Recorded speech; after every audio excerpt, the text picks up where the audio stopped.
Lovely. So, just making yourself a bit comfortable in the chair. Really, the first stage is always the same of just giving yourself time to arrive, rather than we had to arrange things, to arrange details so that we can be here, and there's probably things happening afterwards for us. So we want those things to just take a back seat, to bring into the front of our attention, to foreground a simple awareness of our bodies.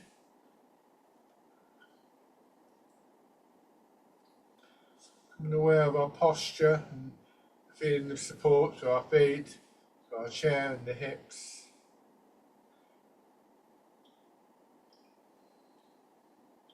Just trying to let tightness in the upper body drain away. When we do that, if we can just observe our breathing, we may notice a change. Breathing becoming a bit more fluid, a bit more unrestricted. We don't have to tell the body to breathe. You can almost say that the body breathes itself. This is an idea that I'll kind of come back to in regard to all the movements that we make. But begin with, just as always, rubbing your hands together and tapping over your face.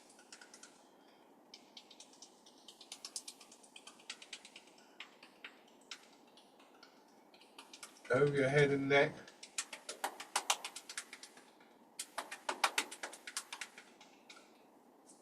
Down to one shoulder and your arm.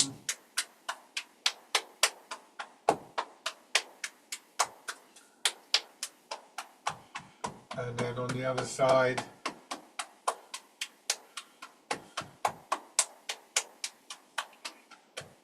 and the upper part of the chest.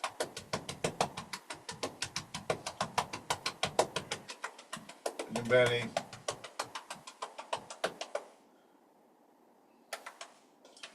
And your legs.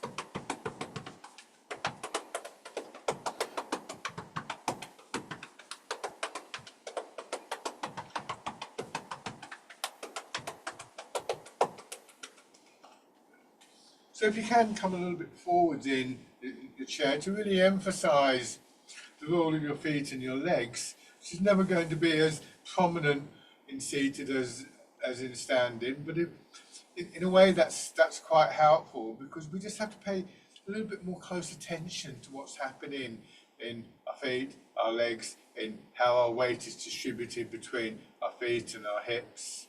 So it kind of trains us to generate that awareness, which is so useful in the standing movements and just in general mobility. And then starting at the top of the body, just lightly turning your head. And just notice how you're producing the movement. One of the characteristics of these postures for me is always very much that as our posture improves, there's less need for tightness in the body. So that begins to dissolve a little bit, and that leaves more space for movement. And the movement that we make should always work within that space. So in theory, there's no need to stiffen up. But quite often we have the habit of maybe tightening somewhere. You might find that there's a contraction in your upper back or in the shoulder, maybe even in an arm or something like that. Hands in front of your shoulders. That can vary from movement to movement, but just getting into the habit of noticing that. And maybe with a question, do I need this tightness? Is it actually helping the movement? Remembering that one of the things that we're looking for is to try and find this pattern for the movement that offers less resistance.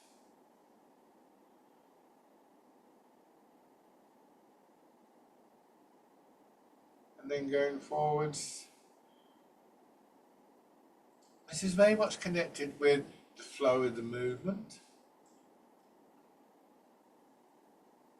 And perhaps a little bit deeper than that, it offers the possibility of a way of moving that is different from habits that we may have picked up that involve stiffening, involve straining.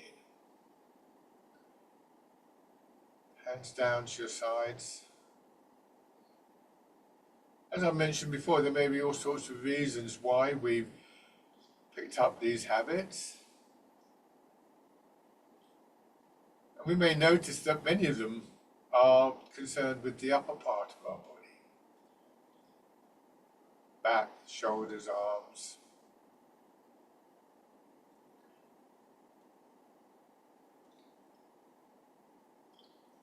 So that foregrounding of our awareness or our attention can bring these aspects of movement into that foreground. Begin to notice them more. And then winding around.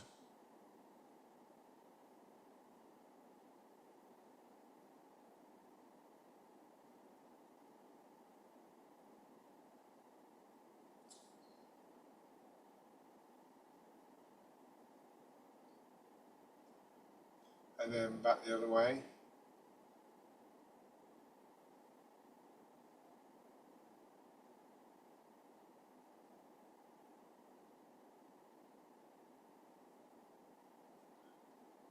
Resting your hands. Tilting forward so more of your weight goes into your feet, and that sense of compression in your legs, which then starts to expand, pushing your shoulders back. So this feeling of expansion that starts with the legs pushing downwards to the soles of your feet, pushing upwards into your shoulders, begins to spread through the whole of your body.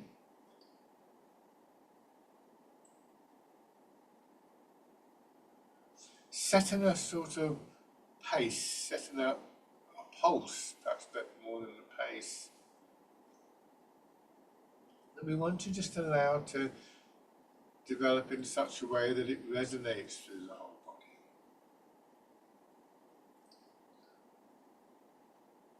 So it becomes the sort of underlying governor of all movements. And again, if you're comfortable focusing on your breathing, you may notice that your breathing just begins to settle into this rhythm in a very harmonious way.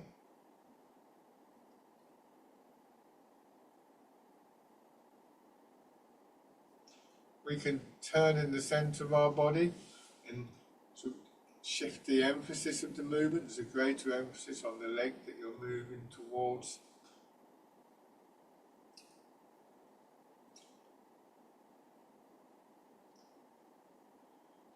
So that awareness that we brought to the foreground seems to have many different facets, many different levels, if you like. There's a general background awareness, but also specific points of awareness. The latter in particular can vary from movement to movement. Turning the other way.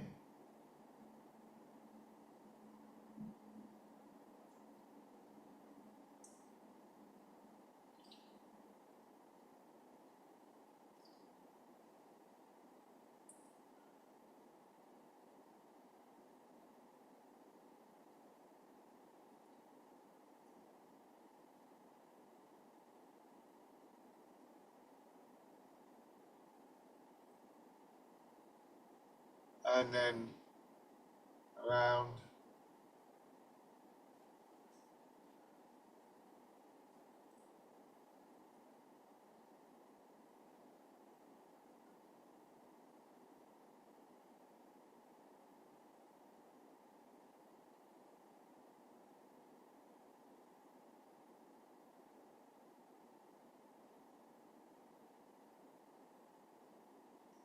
And back over.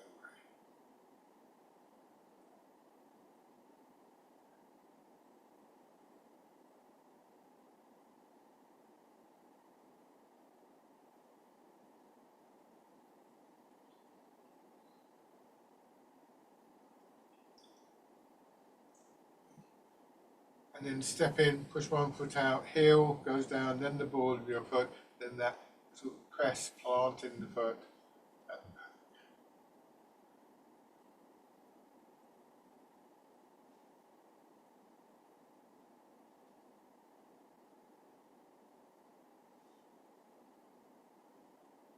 This time let your weight follow. Establishing an order to the movement in that it starts in our feet, our hips, the lower part of the body.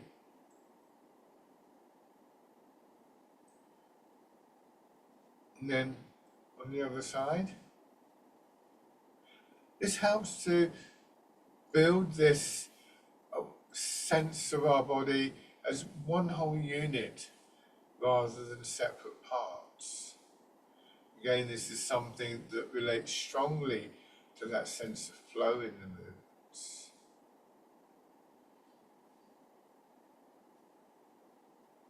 Your arms following with the movement of your weight.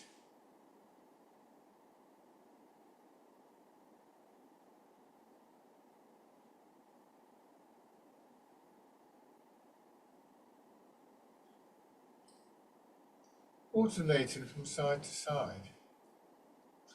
And just as I mentioned, the body doesn't need to be told to breathe.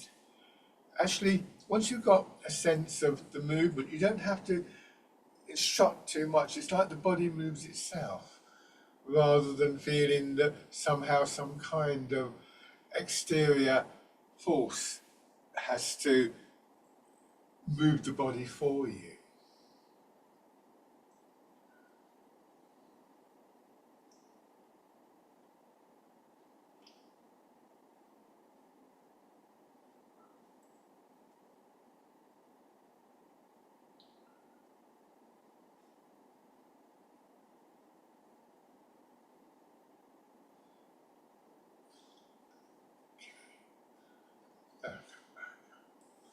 So these are things that we want to bring in to the main body of exercises. So first of all, weight back in your hips, palms of your hands facing forward, and then your arms rotating as you go forward. So a bird folds its wings. And there has to be some kind of familiarity with the movements, I think, to really feel this flow, to feel that sense of a continuous inner movement through a continuous inner landscape. And you'll probably find that it works better with some movements than another, or with different images. And that can be a very personal thing. But do try and remember this really fundamental image that's so universal in Tai Chi of moving through water. Because it's quite an accurate description in some ways. In particular with this style of movement. Because it's at one and the same time a very physical movement, one that can build a certain type of strength, a certain type of resilience, and at the same time something that is very fluid and requires a different type of effort. This time just leaving your hands facing back and going into fisherman castanet, your arms being drawn through. So here, for instance, the effort that we want to make is not to tighten, to stiffen in our shoulders or our arms, but rather to maintain this awareness of the whole body, feel the movement forwards and backwards between hips and feet that we looked at earlier. Feel how that rises up, that spreads into the upper part of the body and creates the energy, creates the momentum to move the arms. This is a good exercise to practice that with, because we're not asking our arms to do anything else other than to follow follow the movement. I go forwards, my arm simply swings. It will swing through a curve quite naturally, but I don't have to lift it up. I go forwards, my weight goes forwards, my shoulders go forwards. I don't have to say to my arm, oh, but you know, I don't have to stop and think, oh, I better move my arm forwards. It's a ridiculous idea, isn't it? In fact, it would be the opposite. If I didn't want my arm to move, then I'd have to put effort into not moving my arm.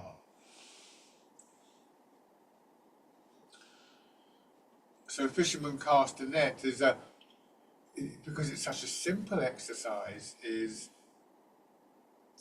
a good starting point for this, I think.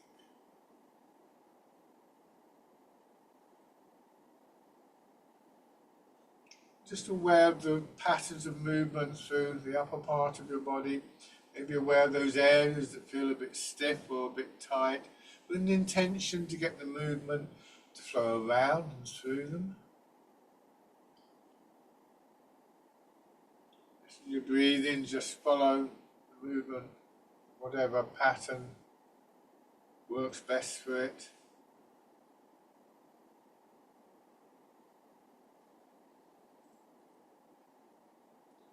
And then in this position, imagine you've got a ball underneath your arms, and as you come back, you're just rolling the ball in towards you. So this is not a lift with your arms. Your arms come up because they're draped over a ball, rather than because you're trying to lift them.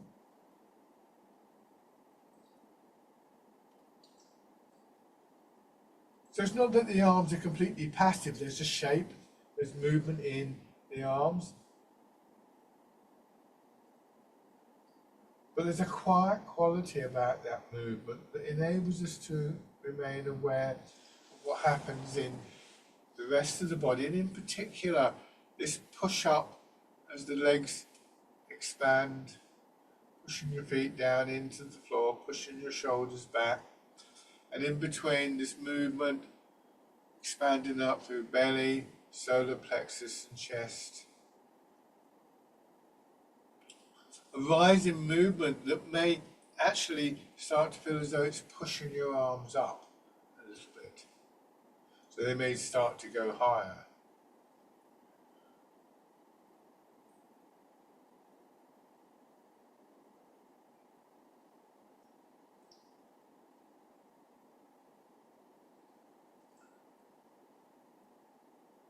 In the same way here, turning your hands in, feeling the expansion upwards through your body. This time, the intention being to push your arms out.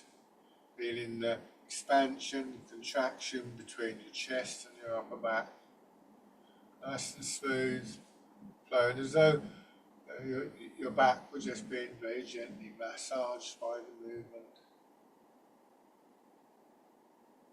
So your whole body were being very gently massaged by the movement.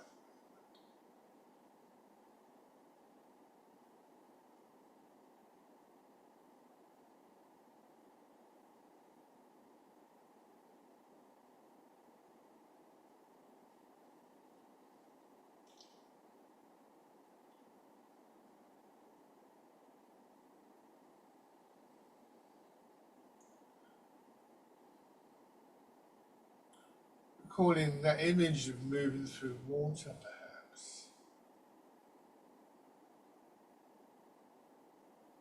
Maybe moving like water, like a wave flowing to and fro through your body.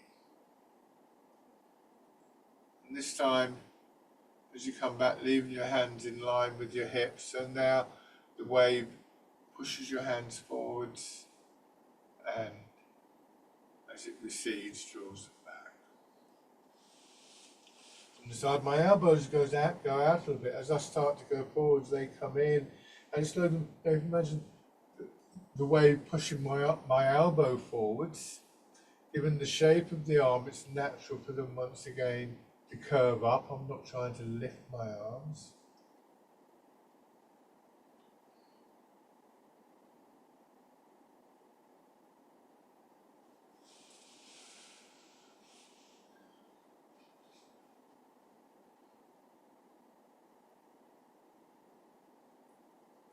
And again, a slightly stronger quality in body and movement. Once again, is a characteristic of Tai Chi, albeit a long-term one, the development of what we sometimes refer to as inner strength.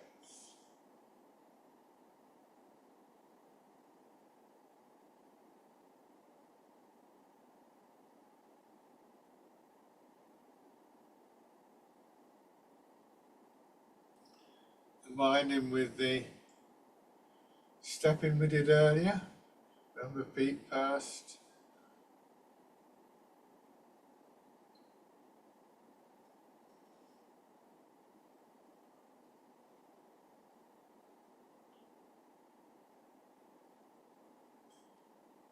You could imagine pushing against a supermarket trolley, for instance, or wheelbarrow.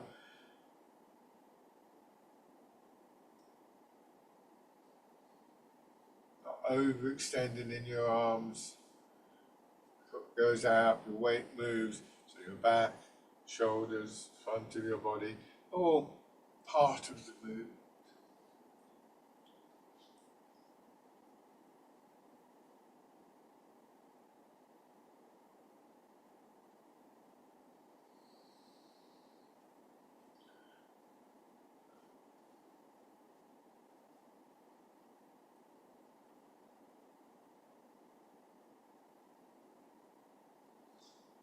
And then punch with both fists. This time, your elbows stay in, so your elbows go back towards your hips, and your arms don't go up, so there's a slight pressure downwards. Because if I didn't apply that pressure, this is what would happen. There'd be that natural curve up. So what I want to do, thinking about my elbow here, it flattens out. It doesn't completely lock. It's important not to lock your elbow. But if that elbow doesn't straighten up, that's what will happen. Whereas what we want to happen with this exercise is this.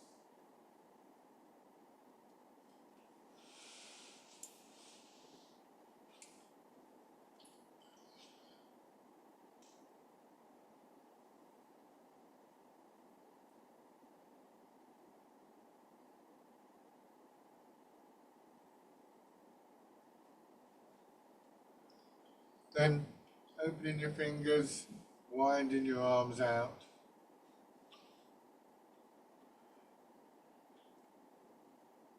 Press it forwards.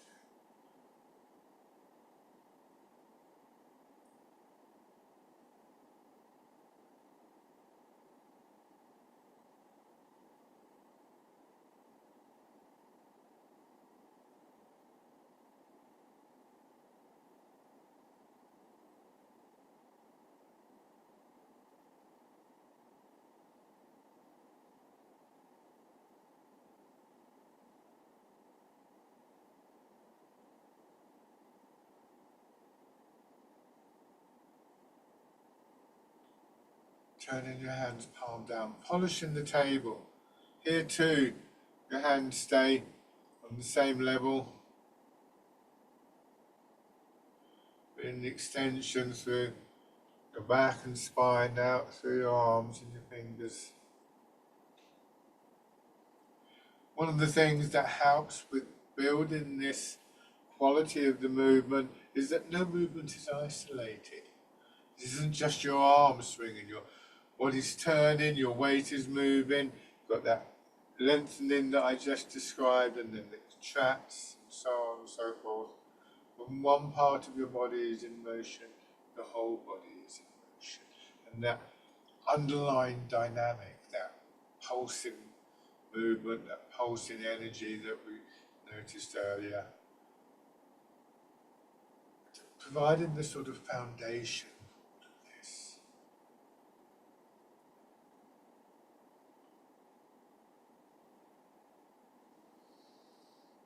One more time.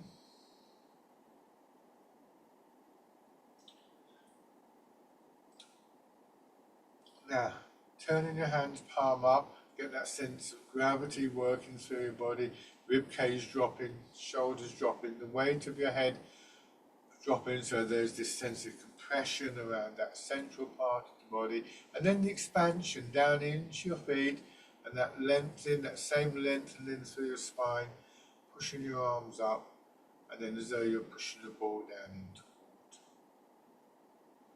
Again, noticing if there's a tendency to stiffen or to strain in your body with this one, possibly the arms themselves, or shoulders, or upper back. And if you can catch it, just reminding yourself as you start to do that, that you don't need to do that, that there are these other ways of moving, these other sources of the movement.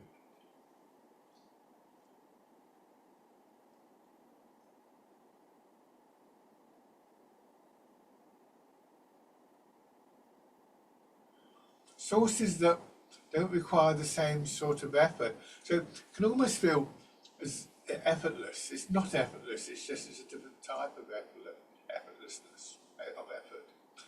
But again, we get that sense of our body moving itself rather than having to be moved.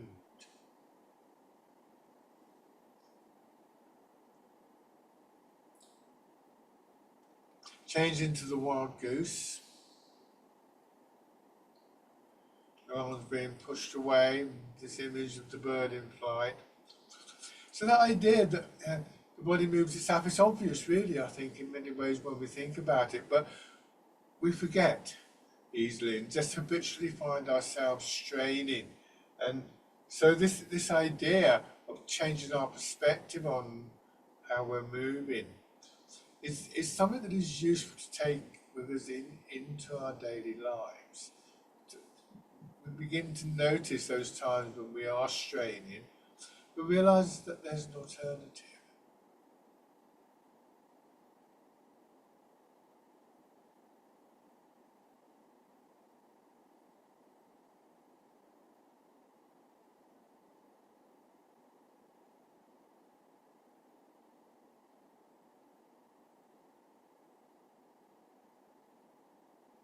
And then parting the clouds. Let's cross in, sit back, expanding belly, solar plexus and chest. So some of these ideas can seem fairly abstract and distant, but if we can apply them to, say, this movement, we begin to appreciate, well, actually, a movement that might be quite strained, raising our arms up, and something, this is a movement that we are required to do many times in our daily lives, I suspect. You get something off a shelf or something like that. Any kind of extension with the arms is driven by these internal processes that we begin to cultivate.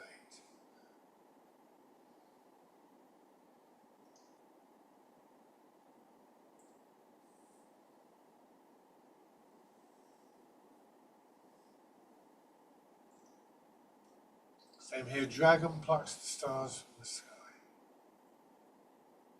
Expanding on one side, showing once again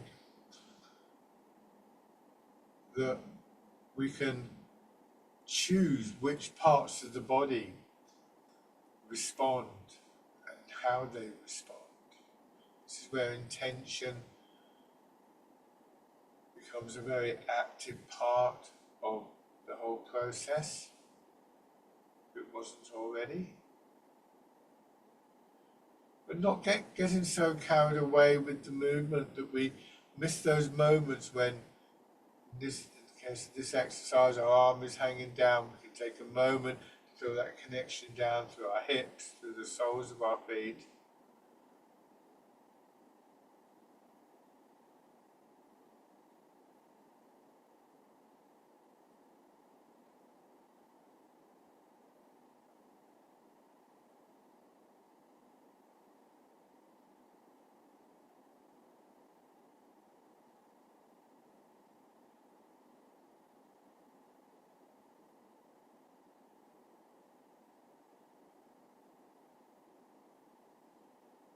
And then this time, pushing in two directions, bringing your hands first of all, so your arms lightly touch the side of the centre of your body. Then again, that expansion, like a ball expanding, arms going up, not straining in your back or your shoulders, and then pushing out. But again, what we may notice is, and perhaps particularly just before we move, is that we get to here and there's a kind of bunching up.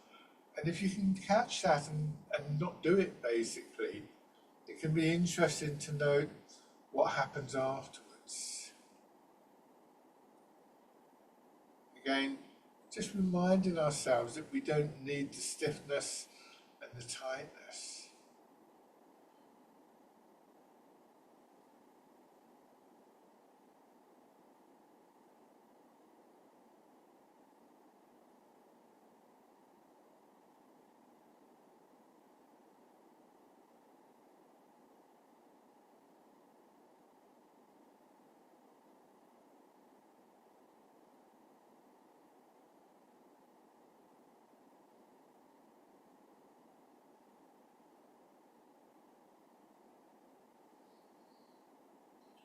So as you push your arms out, extending one leg, so you turn slightly towards that leg, just the heel on the ground, turning your hands palm out, scooping the sea and looking at the sky. Coming up, not by straining, but there's a little bit of a push from this other leg. There's a feeling of your hips pulling back, pulling your arms through your shoulders, and then again that sense of a movement and expansion upwards through the body. So again, notice whether as you come back up, there's an habitual kind of tightness in the shoulders or the neck or wherever. It could be in lots of places. So again, a very practical outcome from these ideas is that simply coming to the upright position doesn't involve nearly so much strain. And then grasping the tiger's ears. Although we're not going down, I think this is quite a tricky movement. This rolling movement through our shoulders can feel very tight, but again, there's a push coming up from the hips and lengthening through the back. There's an expansion followed by a contraction in the chest. All of these contribute to the energy of the movement.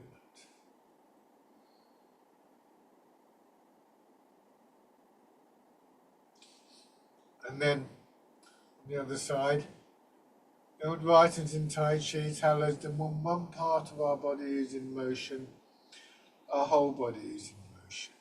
And shouldn't take that too literally. Clearly, some parts of my body aren't moving. But the implication is that no movement that we make is isolated. No movement exists with hard boundaries around it. And that one way or another, other parts of our body, perhaps even the whole of our body, get involved in the movement to a greater or lesser extent, reducing the need for that straining that, again, we may notice ourselves doing.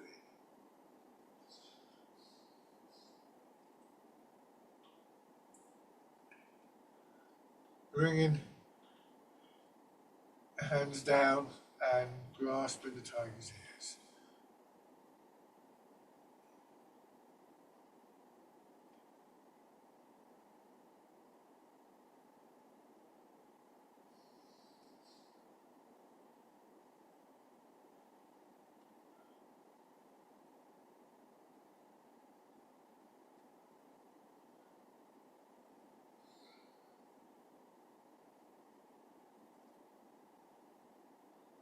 Now, coming back to the parallel stance, bring your hands to a circle, right hand on top, left hand underneath. Again, feeling the weight of your head dropping down to compressing this central part of the body, feeling that, perhaps that increased compression in your legs and your feet, and squeezing downwards, Let your hands slide past each other, and as your body expands, that pushes your arms out slightly diagonally, stretching between heaven and earth, holding the ball, compressing the ball, feeling that in the center of your body and expanding.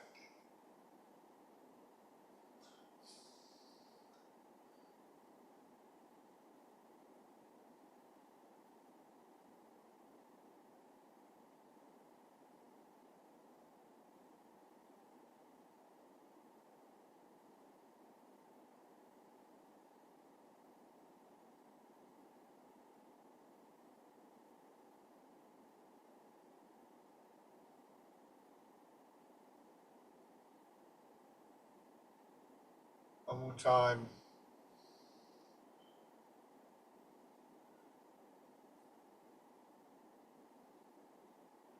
Okay, now preparing to stand. Once again, this little self-massage exercise, starting on your face.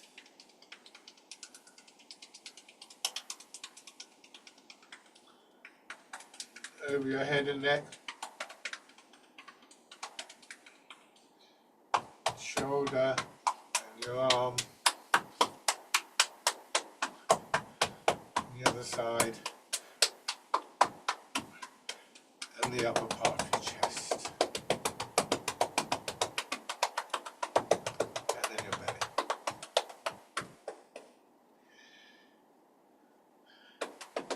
Finally, your legs. It's important to get the feeling, the blood flowing back into your legs before we try and stand on them.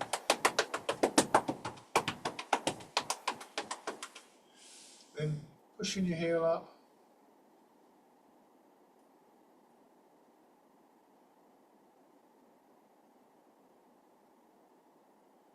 And then circling.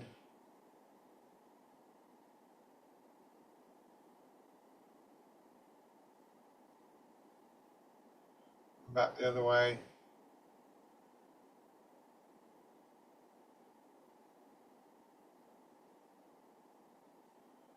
Good. And then standing.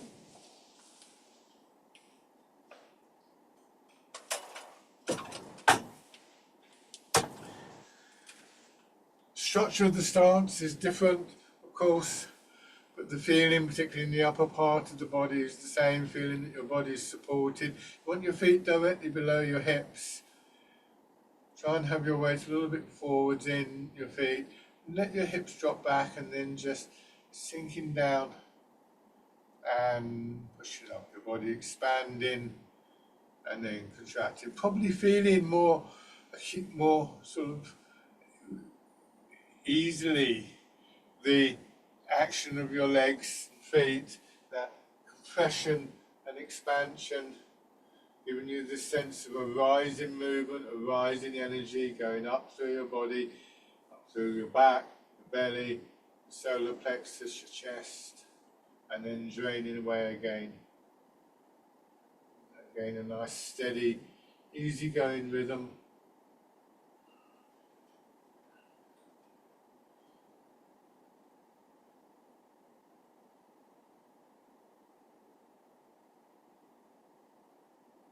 Bringing your hands around and standing version of rooting down.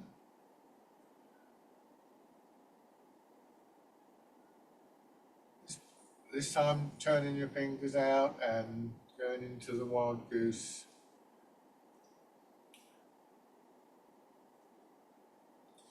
And then parting the clouds.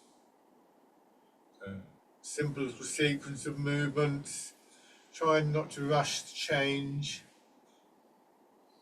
from one movement to another, and just giving yourself a chance to register subtle changes from one movement to another, the patterns of movement in the upper part of your body, also in your awareness and your intention in the imagery of the movement.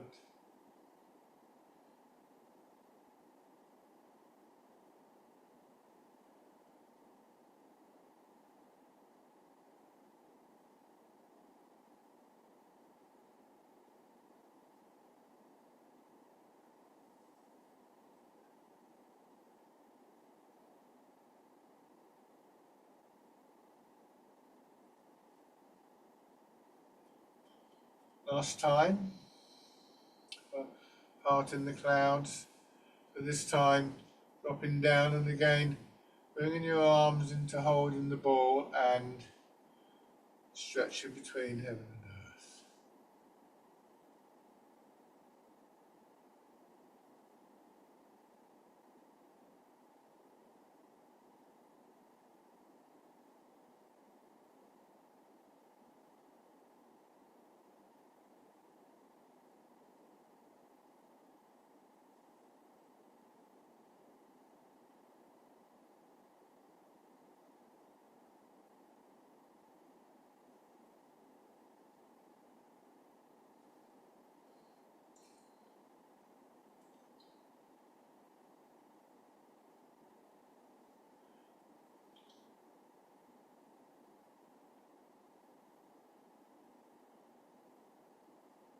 It's comfortable for you this time. As you push up, your left hand goes up, move your weight across a little bit into your left foot, dropping down in the middle, pushing up through your right, not locking your knee though.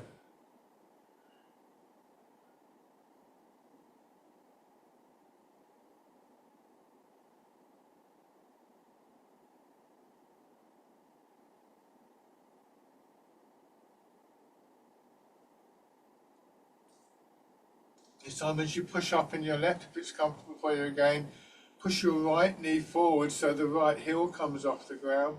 Step in. Push the foot out to the side. I'm going a little bit wider than hip width at this point. Sinking down, only slightly wider. Push up, left knee pushes in, heel comes up, foot comes in. Turn your hands in to hold the ball and step.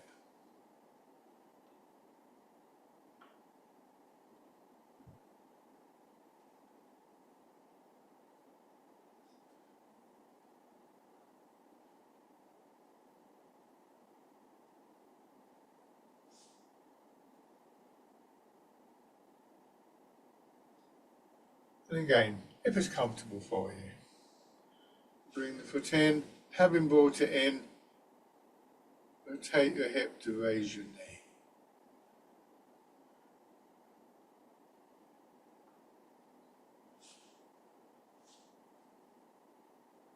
If you find yourself straining in the upper part of your body as you raise your knee, go back to doing the movement like this until you really feel that you can comfortably rest on one leg without that strain. Give yourself time, be patient with that, because it's that that will allow you to just raise your knees smoothly without the strain. Don't go straight in to trying to stand on one leg. It's not a crucial part of the exercise.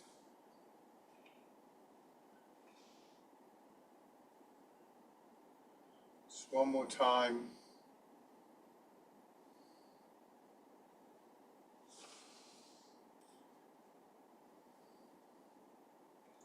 Good. Now, put one foot forwards, keeping the width of the step, transferring the weight.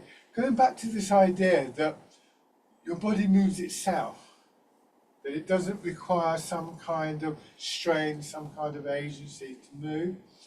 And remembering that feeling of compression and release in the legs, and that it starts with allowing your weight to drop, releasing in the hip, allowing gravity to compress your leg. And then there's a natural expansion which we use to push us in to the other leg. And again, notice whether there's this habitual strain, and we can often find ourselves when we want to move forward, sort of lurching forwards like that. It comes from the habit of everyday walking. And it can be useful from that point of view, although you can take it too far. But it's not what we're doing here. We're looking to use that underlying pulsing movement that really has its origins in this natural force, the pull of gravity. We don't have to create it thank goodness. We'd be in trouble if we did, wouldn't we? And that means you're a lot less likely to start to stiffen up in your upper part of your body. And because you're less likely to stiffen up, you're more likely to keep your stability, to keep your center of gravity down, to maintain your root. If we start doing this, everything starts to come up and it can get a bit wobbly. Raising your toes and your heel. Again, notice whether there's a strain involved in that. There needn't be. Just allow the hip to release. And if we're paying attention, we can sometimes catch these little moments of resistance, of tightening. And it's much easier to try and neutralize those, to try and release those as they arise, than to let them sort of bed in.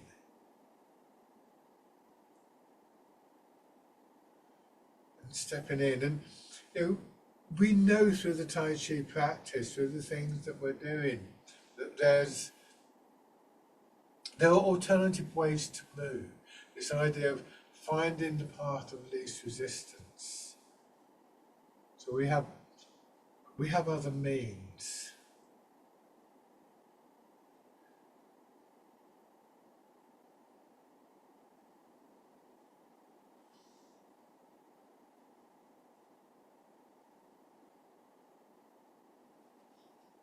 Good. And then on the other side.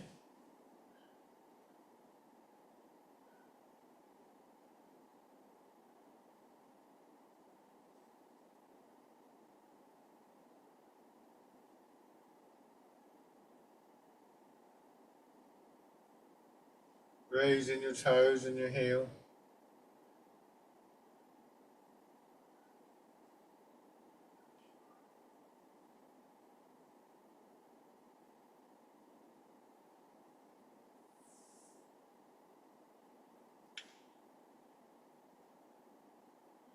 Stepping in, planting the foot.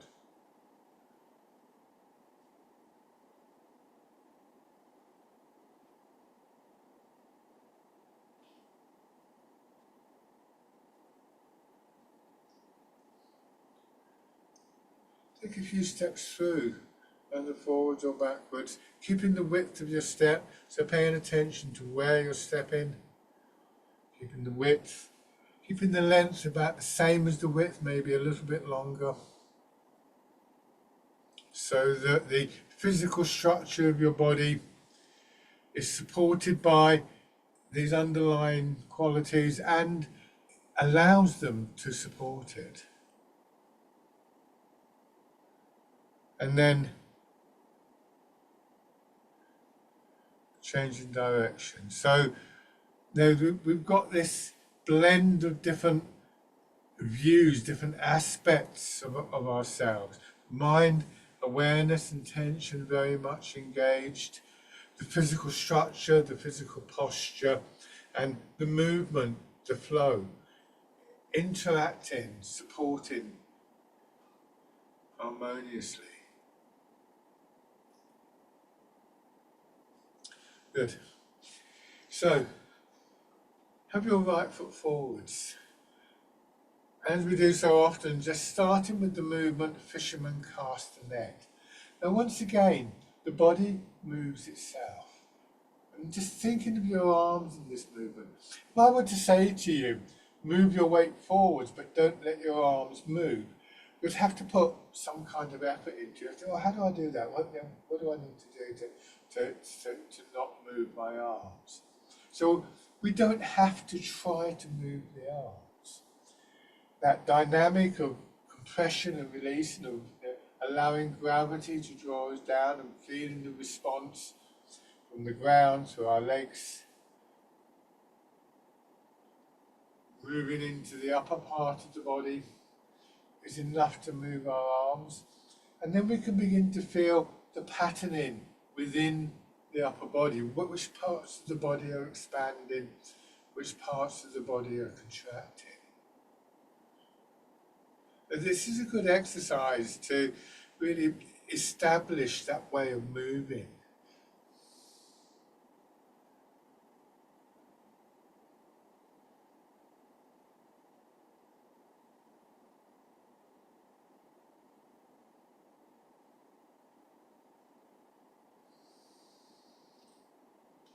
This time as you go forwards and your arms swing up, simply turn to your left.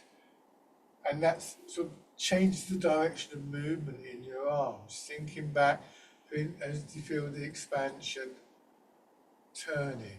So once again, we're able to direct the movement. Wind blows the willows. And the direction is through the centre of the body, and it's partly the physical turning, and it's also partly an awareness of the movement. You can see the movement, familiar with the movement, so the shape is already there. All of these feed through our intention. Maybe the idea of the willow tree with its deep roots and supple wood offering some kind of insight, some kind of quality.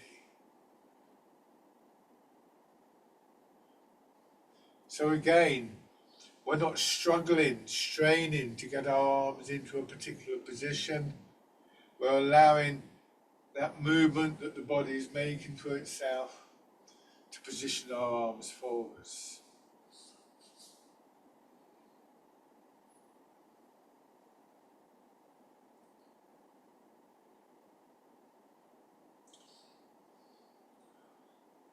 Good.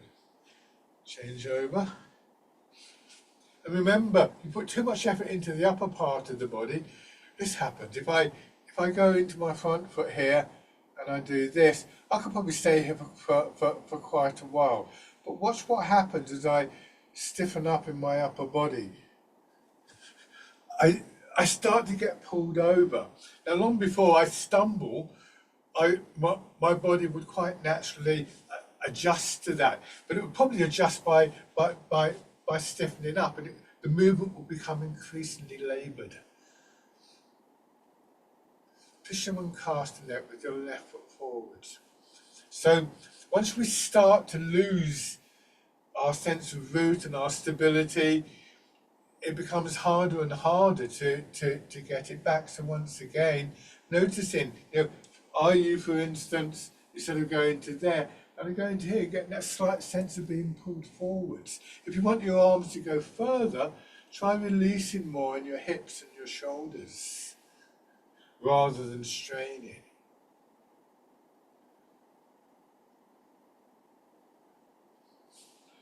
So this is not saying that we don't put effort in, but it is asking what sort of effort we're making.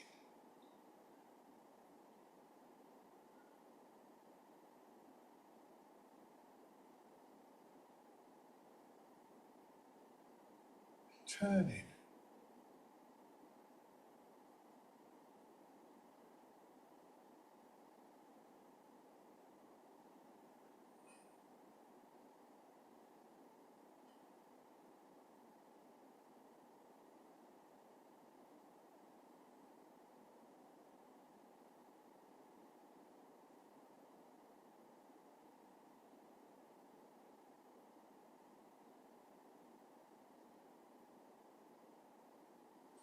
And then combining this with the stepping that we did earlier, if you're going forwards, just bring your back foot in. This is dragonfly skims the water, planting the foot. Bring the foot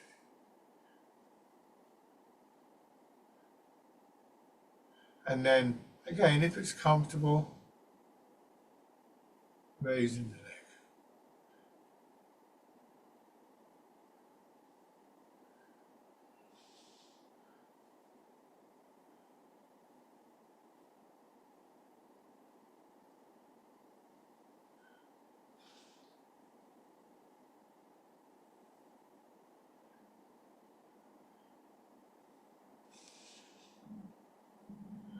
I'm going to change direction.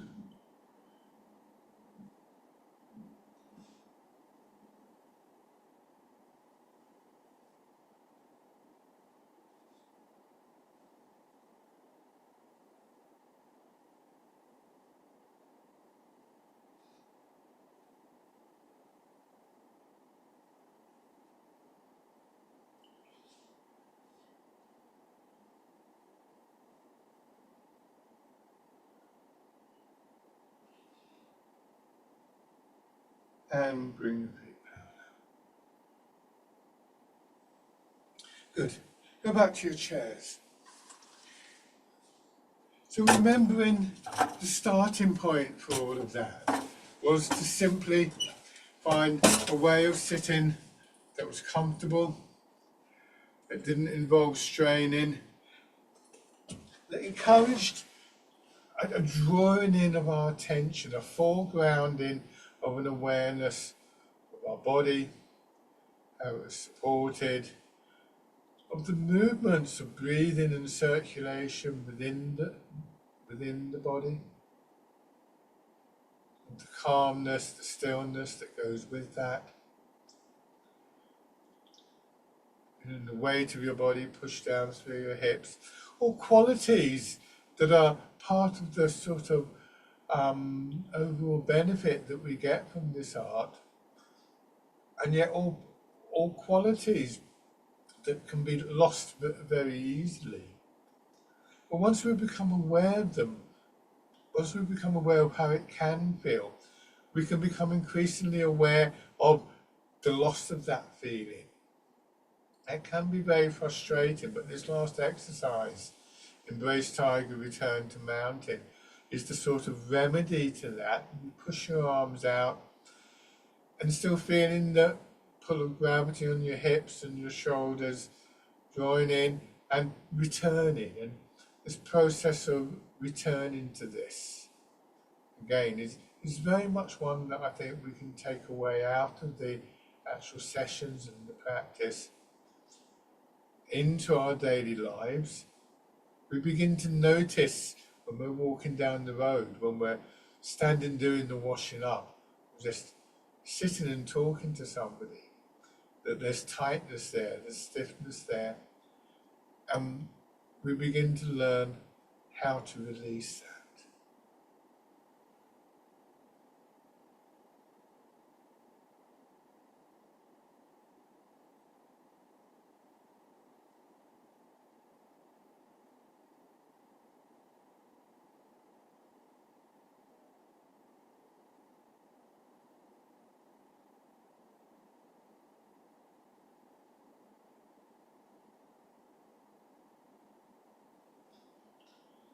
One more time.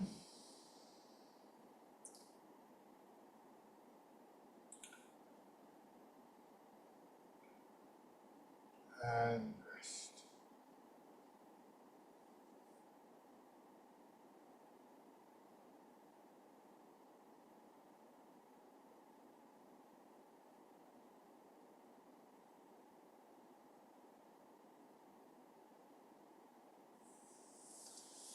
And then open your eyes. Thank you very much, everybody.